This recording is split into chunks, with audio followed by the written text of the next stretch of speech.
everyone, welcome back to my channel, that is Jia Shanky Medical Education, and today's topic is about sickle cell anemia. But before starting this video, I am requesting from all of you that please do subscribe my channel, which is Jia Shanky Medical Education, and share this video. चलिए आइए video को शुरू करते हैं। So guys, जो आज का हमारा टॉपिक है उसका नाम है sickle cell anaemia. Sickle cell anaemia में देखिए क्या होता है, जो सिकल सेल एनीमिया है it is a part of sickle cell disease. ठीक है, सिकल सेल डिजीज में और भी फैक्टर्स आते हैं, but sickle cell anaemia is the major part of sickle cell disease. तो देखिए इसमें क्या होता है कि नॉर्मल हमें पता है कि जो एक अडल्ट पर्सन होता है उसके अंदर जो हीमोग्लोबिन होता है that is a haemoglobin A, right. And haemoglobin किसके अंदर प्रेजेंट होता है? रेड ब्लड सेल के अंदर प्रेजेंट होता है। साथ में ये चीज देखने वाली है, जो रेड ब्लड सेल है उसका जो शेप होता है वो क्या होता है? डिस्क लाइक स्ट्रक्चर होता है, राइट। सो ये जो शेप है ये इसीलिए होता है डिस्क लाइक स्ट्रक्चर, ताकि ये जो शेप है आरबीसी को बहुत ज़्यादा हेल्पफुल रहता है स्मॉल स्मॉल वेसल्स में से निकलने के लिए, पास आउट होने के लिए, अपने अंदर बहुत सारा ऑक्सीजन को ट्रैप करने के लिए। ठीक है, सो आरबीसी का ये जो शेप है ये बहुत ही ज़्यादा इंपॉर्टेंट शेप है। सिकल सेल एनीमिया में ये जो शेप है ये शेप डिस्टॉर्टेड हो जाता है and this shape becomes like a sickle. ठीक है, क्रिसेंट शेप का हो जाता है, लाइक अ हाफ मून। ठीक है, जो कि कुछ इस तरीके का दिखता है। तो जब आरबीसी इस तरीके के दिखना शुरू हो जाए that thing is known as sickle cell anaemia, जो कि एक इनहेरिटेड डिसऑर्डर है।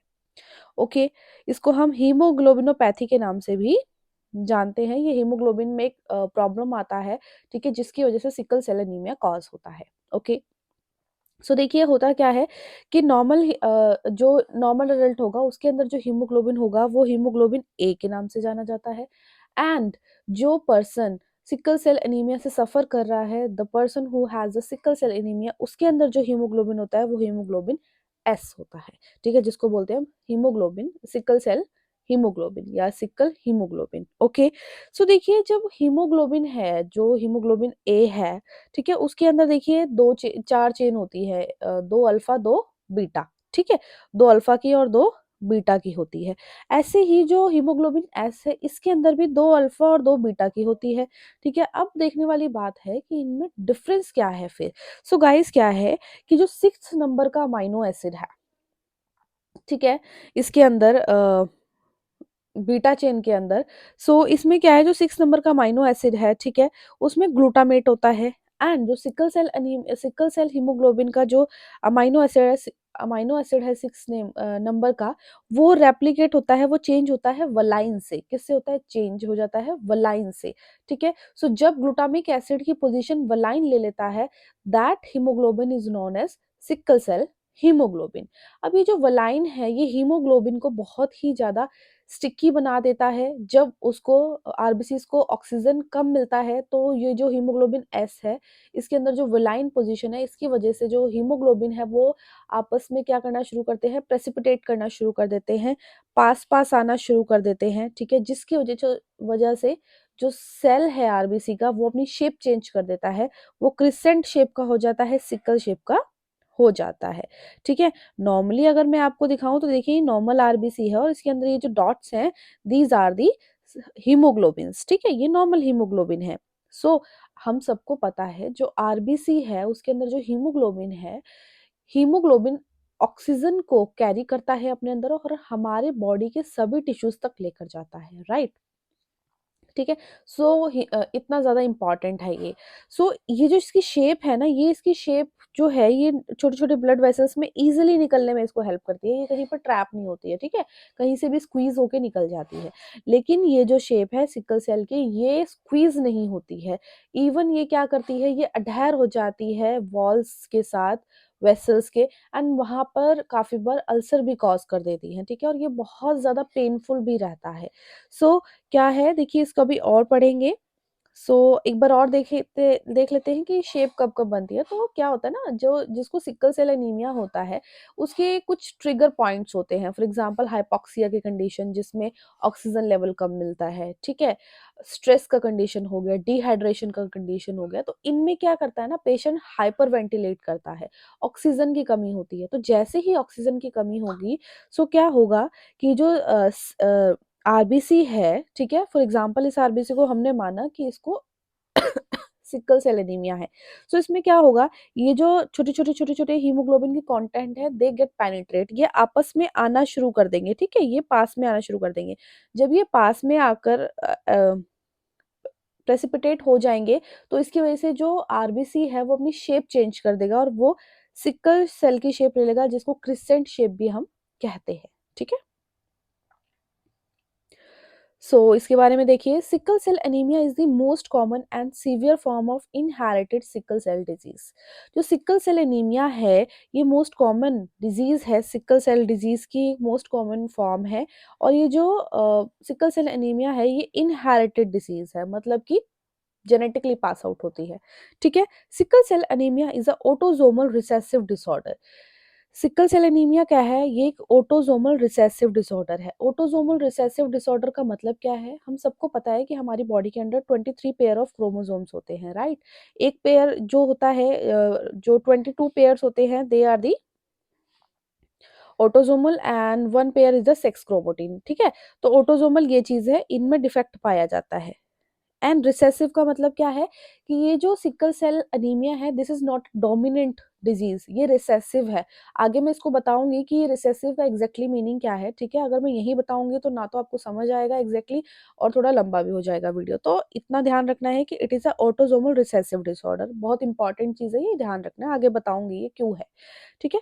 In which body produce abnormal haemoglobin, ये इसमें क्या होता है, अबनॉर्मल हीमोग्लोबिन प्रोड्यूस होता है, जिसको हम एचबीएस के नाम से जानते हैं। इसीलिए मैंने आपको बोला कि हीमोग्लोबिनोपैथी है, कि ये हीमोग्लोबिन के अंदर डिफेक्ट डालता है, ठीक है, जिसकी वजह से आरबीसी का शेप चेंज हो रहा है।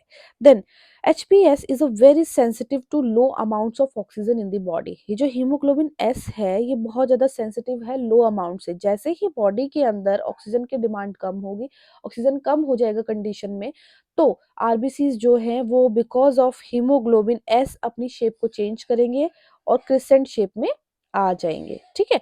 उसके बाद इफ दीज थ्री ट्रिगर्स, देखिए हम ह्यूमन बॉडी के अंदर जिस पर्सन को हीमोग्लोबिन एस की प्रॉब्लम, मतलब कि सिकल सेल एनीमिया की प्रॉब्लम होगी, उसके अंदर 3 ट्रिगर पॉइंट्स होते हैं, ठीक है। अगर ये 3 ट्रिगर ट्रिगर पॉइंट्स में से कोई भी एक भी पॉइंट अपीयर होता है, तो आरबीसी अपना शेप चेंज कर देगा, ठीक है। Hypoxia, low oxygen condition, dehydration, water level कम हो रहा है बॉडी में, स्ट्रेस, तीनों ही कंडीशन में जो पर्सन है, जो पेशेंट है, वो हाइपर वेंटिलेट करता है, जिसकी वजह से लो ऑक्सीजन हो जाता है बॉडी के अंदर, ठीक है। अगर इनमें से कोई भी एक प्रेजेंट रहता है हमारी बॉडी में उस टाइम पे पेशेंट की, सो आरबीसीज चेंज देयर शेप, वो अपनी शेप को चेंज कर देंगे और वो रिज्ड हो जाएंगे, कठोर हो जाएंगे एंड स्टिकी हो जाएंगे, चिपकना शुरू कर देंगे, ठीक है। After that body makes sickle after that body makes sickle shaped crescent RBCs. उसके बाद क्या होगा कि जो बॉडी है वो सिकल शेप्ड क्रिसेंट आरबीसीज को प्रोड्यूस करना शुरू कर देगी। ये जो शेप है ना, इसको हम सिकल शेप के नाम से जानते हैं या फिर क्रिसेंट शेप के नाम से भी जानते हैं, ठीक है। ये ध्यान रखना है आपने। सच सेल्स इम्पेयर सर्कुलेशन, ये जो सेल्स है ना, ये सर्कुलेशन जो है, ब्लड सर्कुलेशन जो हो रहा है, उसको खराब कर देते हैं, डिसबैलेंस कर देते हैं, resulting in chronic ill health, जिसकी वजह से जो पर्सन की जो हेल्थ है वो बहुत ही ज्यादा खराब हो जाती है। पीरियोडिक क्राइसिस आ सकते हैं, बहुत सारी प्रॉब्लम्स आती है, लॉन्ग टर्म कॉम्प्लिकेशंस हो सकते हैं, and pre mature death of RBCs. Pre mature death of RBCs होती है कि आरबीसीज मेच्योर भी नहीं हुए हैं, उससे पहले ही मर गए। देखिए हम सबको पता है कि जो आरबीसी है उसका जो नॉर्मल लाइफ स्पेन है that is a 120 days, right. लेकिन अगर जो आरबीसी सिकल शेप का हो जाता है, उस आरबीसी की जो लाइफ स्पेन है वो हद से हद 10 to 20 डेज की रह जाती है। तो इसी वजह से यहाँ पे लिखा है कि pre mature death of RBC इसमें होने लगती है, राइट। देखिए एक चीज और है कि जब बॉडी के अंदर ये ट्रिगर पॉइंट्स आते हैं, हाइपोक्सिया, डिहाइड्रेशन और स्ट्रेस, तो उस टाइम पे जब आरबीसी है वो अपनी शेप चेंज कर लेता है because of sickle cell haemoglobin, ठीक है।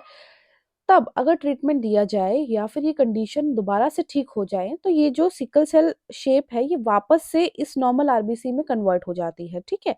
लेकिन प्रॉब्लम क्या आती है बाद में कि एक बार जो आरबीसी है वो हर बार ट्रिगर पॉइंट आने पे अपना शेप चेंज कर रहा है, तो जो उसकी आउटर मेम्ब्रेन होती है ना वो खराब हो जाती है। इट्स लाइक अ बलून, ठीक है? बलून में बार-बार अगर हम फ्लो करेंगे, ब्लो करेंगे, ठीक है? बार-बार उसमें हवा भरी जाएगी, फिर वो वापस से स्क्वीज़ हो रहा है, तो जो उसकी आउटर शेल होती है, जो मेम्ब्रेन होती है वो लूज़ हो जाती है, ठीक है? एंड बलून की जो लाइफ है वो भी कम हो जाती है। तो इसीलिए जो सिकल सेल आरबीसीज़ होते हैं ना, उनकी जो लाइफ स्पैन है वो हद से हद 10 टू 20 डेज़ का रहती है। साथ में इसके और भी फैक्टर्स हैं, वो भी बताऊँगी, ठीक है? देन यहाँ पे अगर आप ध्यान से देखेंगे तो इसको ज़ूम कर लेते हैं, ठीक है? सो गाइस देखिए आप, यहाँ पर हम नॉर्मल हीमोग्लोबिन के बारे में बात कर रहे हैं। देखिए जो नॉर्मल हीमोग्लोबिन है, ठीक है? इसके अंदर ये जो आरबीसी है नॉर्मल, ठीक है? इसके अंदर जो हीमोग्लोबिन है देखिए कितने अच्छे तरीके से अलग-अलग जगह पे सेग्रीगेट है, राइट? ठीक है? और जो आरबीसी की शेप है वो भी क्या है? बाइकनकेव शेप है। बिकॉज़ ऑफ दिस शेप जो आरबीसीज़ है वो ब्लड वेसल्स में बहुत आसानी से फ्लो अप करता है, ठीक है? फ्री फ्लो करता है इसमें, ओके? एंड अब बात करते हैं सिकल सेल हीमोग्लोबिन की।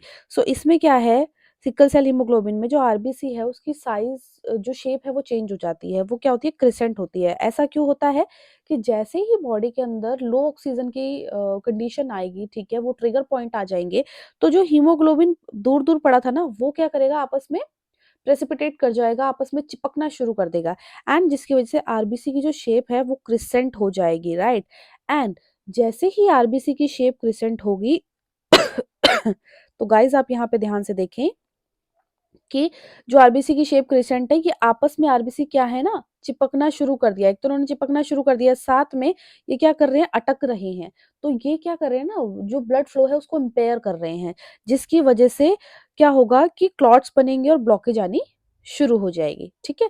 सो ये सिकल सेल एनीमिया में प्रॉब्लम आती है, जिसकी वजह से पेशेंट के साथ बहुत सारी प्रॉब्लम्स आती है, जैसे कि उसको बहुत पेन होता है उस पर्टिकुलर जगह पे, ठीक है? एंड ये प्रॉब्लम अराइज़ वहाँ पर ज़्यादा होती है जहाँ पर बहुत स्मॉल-स्मॉल ब्लड वेसल्स होती है, जैसे हमारे हैंड्स, फीट, ठीक है? जहाँ पे बहुत पतली-पतली ब्लड वेसल्स होती है, वहाँ पर ये ज़्यादातर ट्रैप हो जाते हैं, ठीक है? ऑल्सो काफ़ी बार हार्ट अटैक आने के भी चांसेस होते हैं, ठीक है? सो ये प्रॉब्लम इसमें अराइज़ होती है।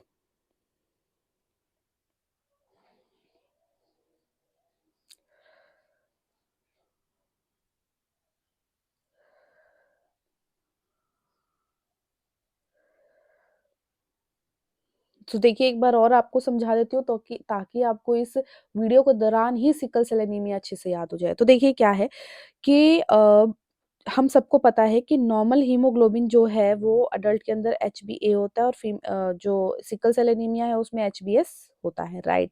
सो इसमें क्या है कि जो नॉर्मल हीमोग्लोबिन है ये नॉर्मल हीमोग्लोबिन का बता रहे हैं और यहाँ पर अब नॉर्मल हीमोग्लोबिन है। जो नॉर्मल हीमोग्लोबिन है इसमें क्या है, ये ग्लूटामिक एसिड होता है 6 नंबर पे, ठीक है? और ये चेंज हो जाता है वलाइन से, ठीक है? जब हीमोग्लोबिन सिकल सेल एनीमिया होगा ना, तो उसमें जो ग्लूटामिक एसिड है, वो चेंज होगा वलाइन से, ठीक है? वलाइन आ गया। अब क्या है, देखिए नॉर्मल हीमोग्लोबिन में अगर मान लो नॉर्मल हीमोग्लोबिन में क्या है, इसमें आरबीसी में ऑक्सीजन जब तक मिलता जा रहा है अच्छे से, तब तक वो सेग्रीगेट रहेंगे, अच्छे से रहेंगे, ठीक है? कोई दिक्कत नहीं आएगी। अगर patient is suffering from the sickle cell anaemia, तो जैसे ही डीऑक्सीजनेटेड कंडीशन आएगी, तो ये जो आरबीसी, ये जो रेड ब्लड सेल के अंदर जितने भी हीमोग्लोबिन एस है, ये सब सारे आपस में चिपकना शुरू करेंगे, प्रेसिपिटेट बनाना शुरू कर देंगे, ठीक है? तो प्रेसिपिटेट बनाना शुरू करेंगे तो उसकी वजह से क्या होगा, जो आरबीसी का शेप है वो चेंज हो जाएगा, क्रिसेंट हो जाएगा। तो ये जो शेप है ये यहाँ पे चेंज हो रही है, ठीक है? चेंज होने की वजह से क्या होगा, वेसो ऑक्लूजन आएगा। वेसो ऑक्लूजन का मतलब क्या है कि जो वेन्स है उसके अंदर ब्लॉकेज आ जाएगी, ठीक है? तो वेसो ऑक्लूजन आएगा और जो ये सिकल सेल आरबीसीज है ये यहाँ पर क्या करेंगे, ब्लॉकेज क्रिएट करेंगे, ऑक्लूजन क्रिएट कर देंगे, ठीक है? तो ये टर्म आपने समझना है क्योंकि आगे ये बहुत बार यूज होने वाली है। सो इस तरीके से जो सिकल सेल अनीमिया है वो प्रॉब्लमेटिक होता है। इसकी और भी बहुत दिक्कतें आती हैं, वो भी मैं आपको बताऊंगी। So let's talk about the pathophysiology. Almost आपको मैंने बता ही दी है, लेकिन दोबारा से देखते हैं। तो देखिए, point mutation that results in the substitution of valine for glutamic acid at the six position of beta globin chain.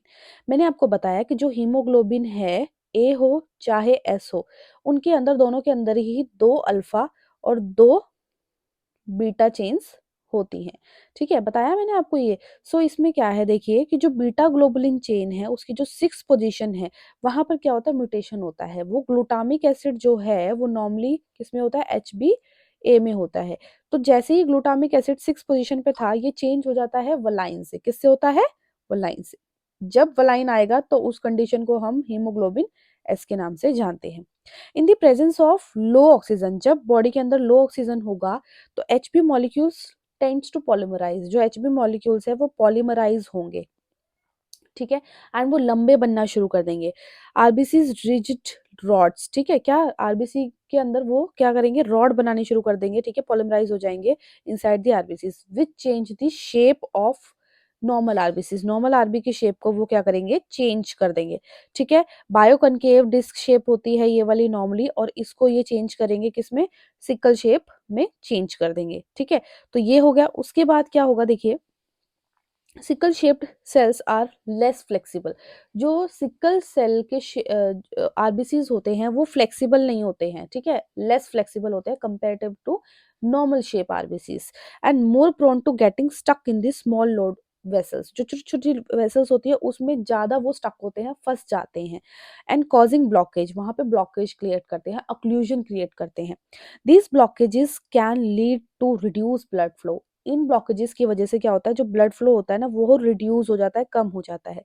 वहां पे पेन क्राइसिस होता है, पेन अपीयर होता है, डैमेज होता है टिश्यू और ऑर्गन्स, ऑर्गन्स और टिश्यू जो होते हैं वो डैमेज होते हैं, ठीक है, वेजो ऑक्लूसिव क्राइसिस वहां पे आने लगता है।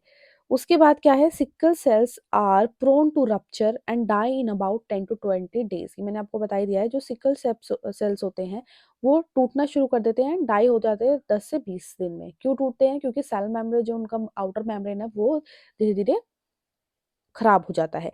Repeated sickling and destruction of RBCs affect spleen.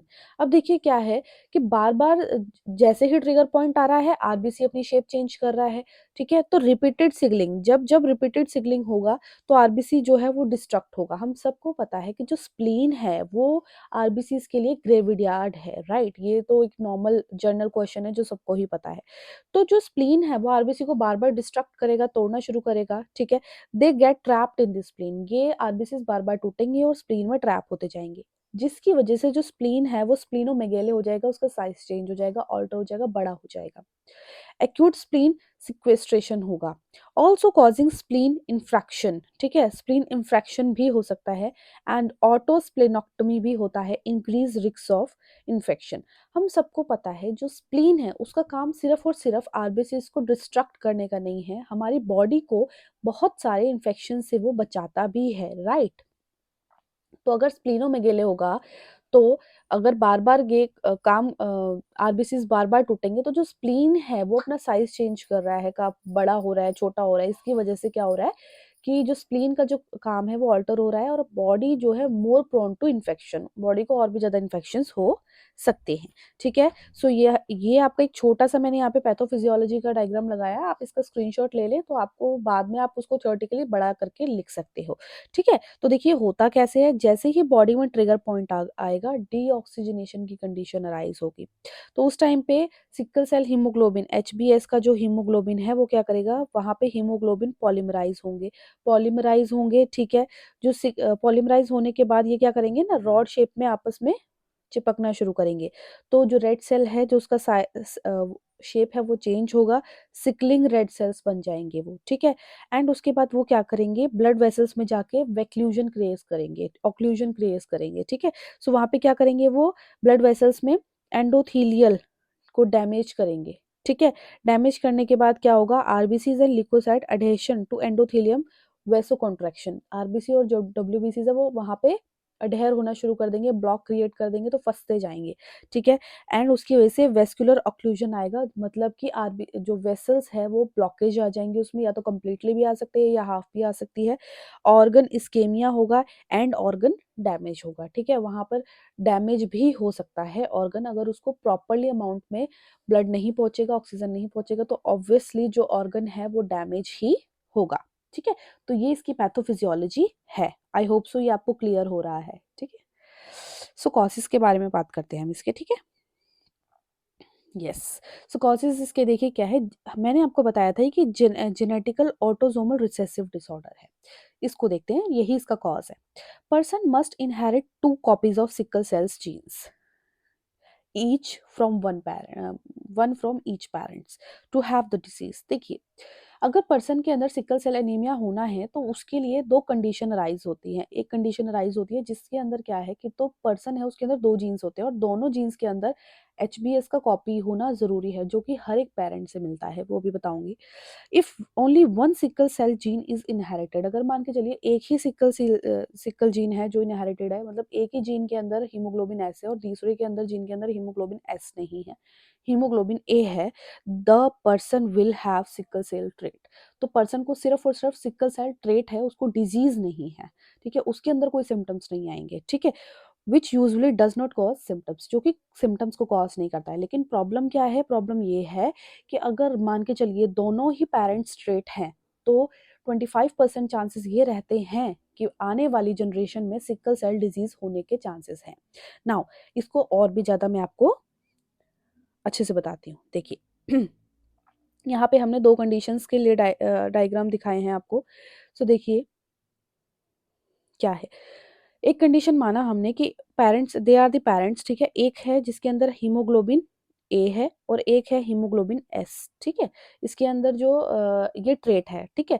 तो इसमें क्या है, यूजुअल में इसमें 2 जीन्स होते हैं ना, तो इसके अंदर दोनों जीन्स जो है हीमोग्लोबिन ए के हैं, ठीक है, और इसके अंदर दोनों जीन्स एक हीमोग्लोबिन एस का है और एक हीमोग्लोबिन ए का है। तो इस कंडीशन को हम ट्रेट मानते हैं और ये तो यूजुअली अडल्ट में नॉर्मल ये कंडीशन है जो जिसको सिकल सेल एनीमिया की प्रॉब्लम नहीं है, ठीक है। तो ये यहाँ पे आप ध्यान से देखें, ठीक है, इसलिए यहाँ पे लिखा भी है कि इसका जो जीन है दोनों ए अडल्ट हीमोग्लोबिन के, और इसका एक अडल्ट है और एक सिकल है, ठीक है।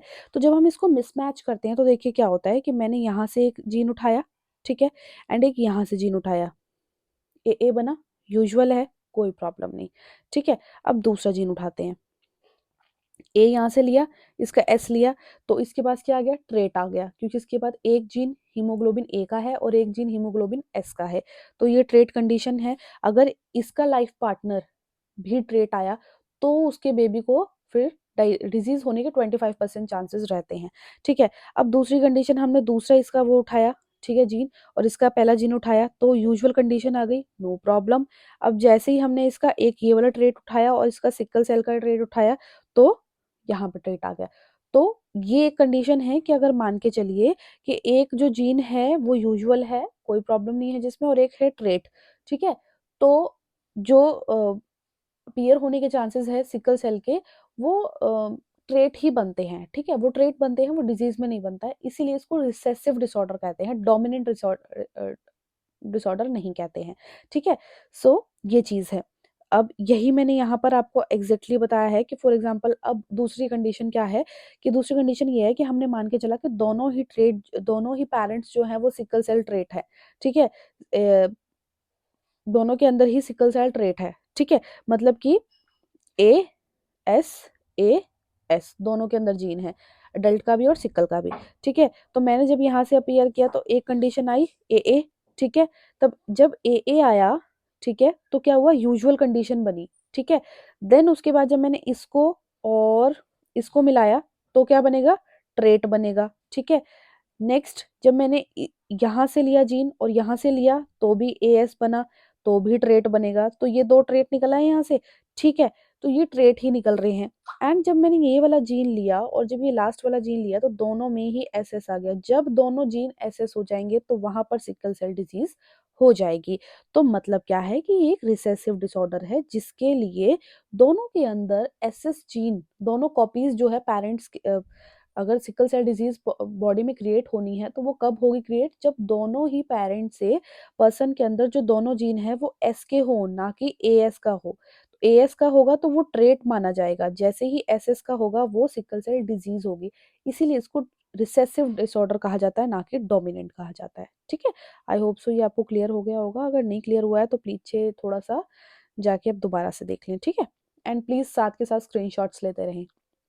नाउ इसमें कुछ क्राइसिस आते हैं, प्रॉब्लम्स आती हैं, क्या क्या होते हैं देखिए, वेसो ऑक्लूसिव आ सकता है, ठीक है, वेसो ऑक्लूसिव मतलब कि ब्लॉकेज आ सकती है, ये वाला क्राइसिस आ सकता है। तो इस दौरान क्या होता है, पेन का प्रॉब्लम होता है, बहुत पेन क्राइसिस आते हैं, severe pain in various parts of the body.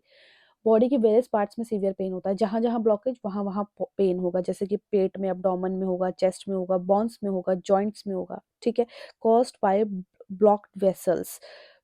और ये दर्द किस वजह से हो रहा है, जो ब्लड वेसल्स है वो ब्लॉक हो गई हैं, ठीक है, टिश्यू इस्केमिया हो गया, टिश्यू के पास क्या है कि ऑक्सीजन नहीं पहुंचा है, जिस वजह से वेस्कुलर ओक्लूसिव आता है। Then there is a dactylitis. Dactylitis में क्या है, सीवियर स्वेलिंग आती है, ठीक है। इसमें क्या होता है, हैंड और फुट का सिंड्रोम आता है, ठीक है। स्वेलिंग आती है, कहाँ कहाँ आती है, पेन होता है, स्वेलिंग आती है, साथ में पेन होता है, कहाँ होता है, हैंड्स में होता है, फीट में होता है। क्यों होता है, वेसो ऑक्लूसिव की वजह से होता है। मैंने आपको बताया था हमारे जो हैंड और फीट है वहाँ पे छोटी छोटी बॉन्स है, राइट, तो वहाँ पे छोटी छोटी वेसल्स भी हैं, और छोटी छोटी वेसल्स में जो सिकल सेल अनीमिया है, सिकल सेल के जो हीमोग्लोबिन, सिकल सेल अनीमिया के जो सेल्स है, रेड ब्लड सेल्स है, वो वहां पे जाके ज्यादा स्टक होते हैं, ठीक है, जिसकी वजह से ऑक्लूसिव आता है, और उसकी वजह से जो हैंड और फीट है वो स्वॉलन हो जाते हैं और उनमें पेन शुरू हो जाता है।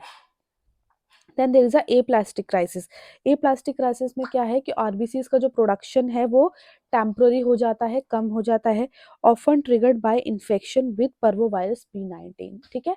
तो देखिए एप्लास्टिक एनीमिया भी होता है कैसे, कि जो स्प्लीन है, देखिए मैंने आपको बताया कि जो स्प्लीन है उसके दो तीन काम है, कि एक तो काम यही है कि आरबीसीज को डिस्ट्रक्ट कर रहा है, तो जब स्प्लीन को दिखता है कि आरबीसीज का शेप चेंज है तो उसे तोड़ना शुरू कर देता है, वहां पे बिजी हो गया, तो जिसकी वजह से स्प्लीनोमेगेले हो जाता है, उसका साइज इंक्रीज हो जाता है, साइज इंक्रीज हो गया तो वो इन्फेक्शन से बॉडी को नहीं बचाता है, जिसकी वजह से एप्लास्टिक क्राइसिस आती है, और अगर पर्वो वायरस B19 आ जाता है तो फिर तो और भी दिक्कत हो जाती है।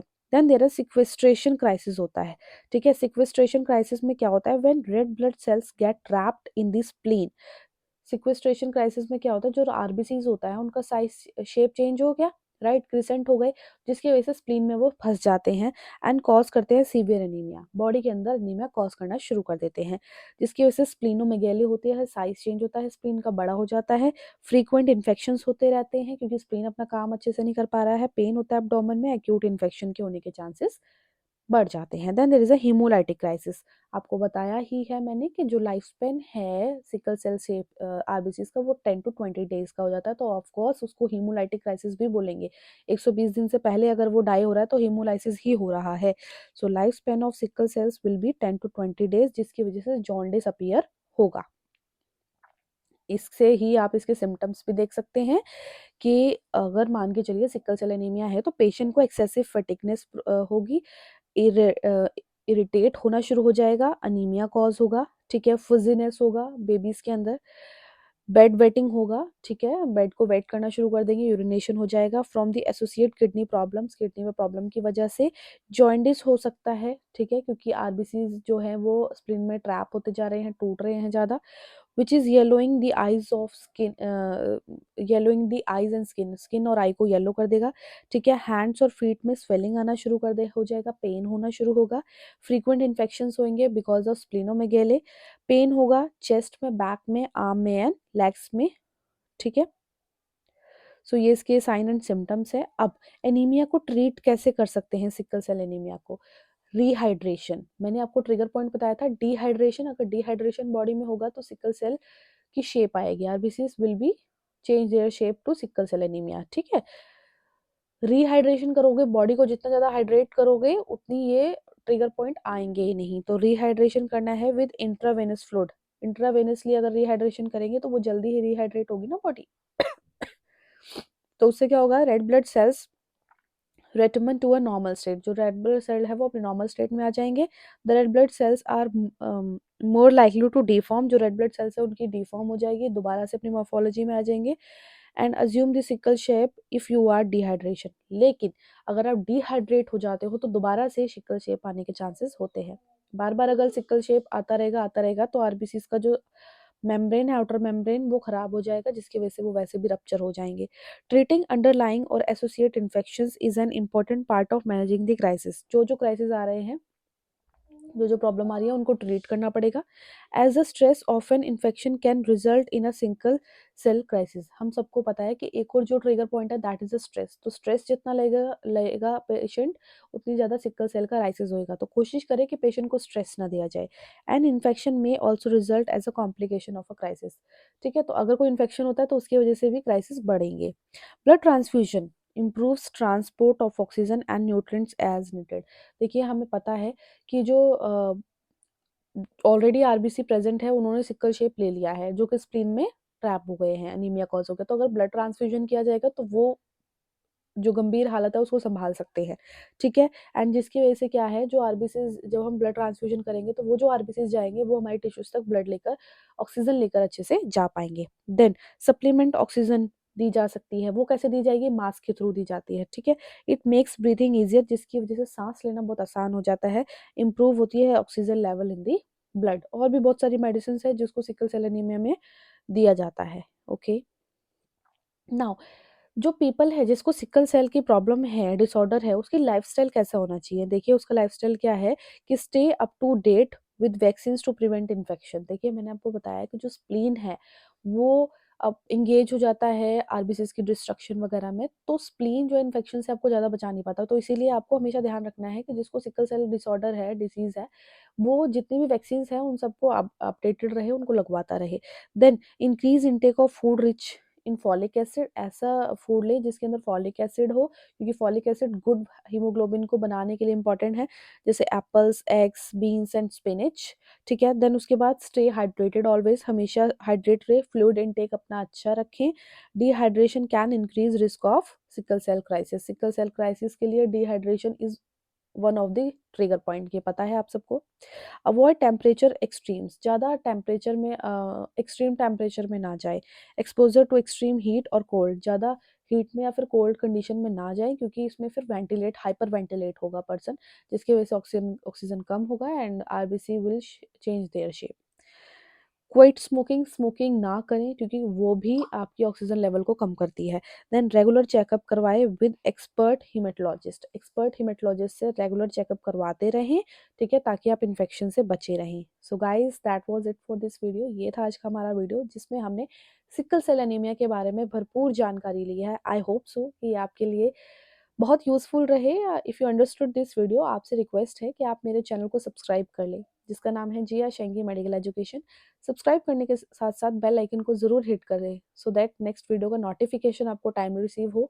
वीडियो को शेयर करें, लाइक करें, कमेंट में बताएं कैसी है वीडियो, अपने फ्रेंड्स एंड कलीग्स के साथ सबके साथ शेयर कर दें and please to support women empowerment. Thank you very much.